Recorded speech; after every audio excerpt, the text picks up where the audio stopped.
और तृणमूल कांग्रेस के नए चुनावी नारे खेला होबे की चर्चा सिर्फ बंगाल में नहीं हो रही है बल्कि पूरे देश में भी हो रही है।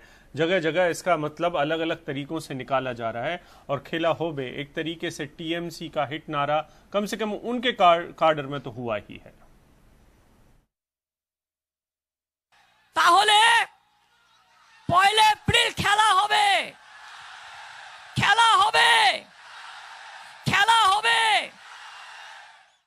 देवांशु, आपका जो ये गाना है, जो स्लोगन है खेला होबे, जिसमें इतने हर जगह बजते हैं, आजकल तो डीजे म्यूजिक के साथ भी बजते हैं, 20 मिनट में आपने लिखा, आप बता रहे थे?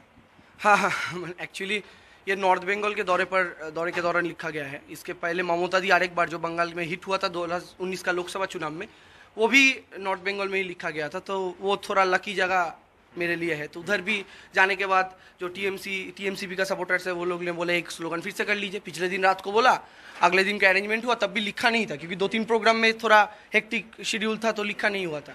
तो उसके बाद वो मैदान पर बैठ कर उस कॉलेज के सामने ही लिखा गया। उसके बाद शूट किया गया। शूट करने के बाद अगले दिन 6 जनवरी को शूट किया, 7 जनवरी को अपलोड किया और अभी तक तो उसको नियर अबाउट 50 लाख लोग देख चुके हैं। करीब 50 लाख के ऊपर लोग। और तो मैं आपसे ये जानना चाहता हूँ कि आप बता रहे थे जैसे मुझे कि जय श्री राम का एक काउंटर चाहिए था बंगाल में, जय श्री राम का काउंटर ये खेला होबे है? नहीं, देखिए पर्सनली मुझे ये लगता था कि एक एपॉलिटिकल ऐसा स्लोगन होना चाहिए जो लोग जब उच्चारण करेंगे वो तो डायरेक्टली टीएमसी या ममता बनर्जी का नाम नहीं ले रहे, लेकिन पब्लिक को ऐसे लगेगा कि there is some existence of Trinamool Congress. तो इस सोच के साथ मैंने बनाया, तो खेला होबे इन सब के साथ फिट हो गया कि क्योंकि अभी जो शादी का जो प्रोग्राम है उनमें भी बज रहा है, सरस्वती पूजा का जो विसर्जन है उसमें भी ये बज रहा है, और सबसे बड़ी बात है बीजेपी का लोग डर रहे हैं। शुभेंदु अधिकारी से लेकर जो बड़े बड़े लोग, वो स्टेज से एक 25 साल के लड़के को अटैक कर रहा है। इसके जो शुभेंदु अधिकारी मान लीजिए दीदी को अटैक करता था, अभिषेक दा के जैसे बड़े लीडर को, अभी 25 साल के एक लड़के को अटैक करता है ये नाम ले लेकर।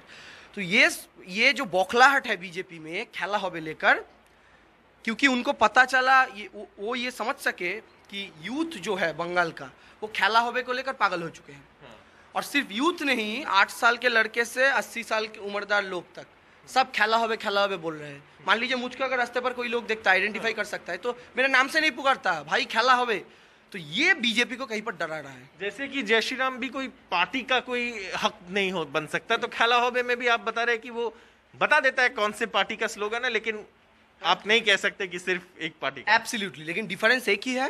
बीजेपी का जो जय श्री राम है, बीजेपी वाला जय Shri Ram actually which is जय श्री नाथुराम, उसमें कहीं पर एक धर्म का कनेक्शन है, कहीं पर एक बांटने वाला है, लेकिन खेल कभी बांटता नहीं, खेल सबको जोड़ता है। क्यों मैंने बताया खेला होबे?